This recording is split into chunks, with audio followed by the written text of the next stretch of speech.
దండం పెట్టి చెప్తున్నా, నా బిడ్డలు, నేనే మీకోసం ఇంతగా కన్నీరు కాస్తుంటే యేసయ్య ఎంత ప్రేమిస్తాను నాన్న మిమ్మల్ని, ఎంత ప్రేమగల్లాడు. అందులో 1,00,000 వంతు కాదు మేం కదా, అంత ప్రేమగల్లాడు ఆయన. చూసి చున్నట్టుగా వదిలేస్తాడు అనుకుంటున్నావా?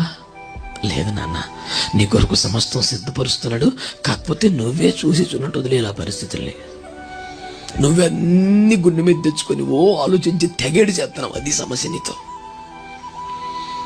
మరి నువ్వు ఇంత తెలివైనోడు ఎందుకో గదిలో పోటెడుతున్నావు నాకు అర్థమై సాత్తలేదు. నీ విచారం హెచ్చయిపోద్ది నాన్న. నువ్వు ఒంటరిగా ఉండటానికి వీల్లేదు. You need to have a fellowship. ఆమేన్.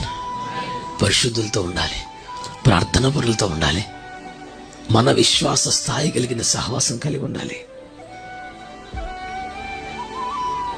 మొండిగా మౌనంగా బతికేడవలసిన కర్మ నీకు లేదు. విశ్వాసంతో నిరీక్షణతో బతికేడవాలి, దర్జాగా ముందుకెళ్ళాలి.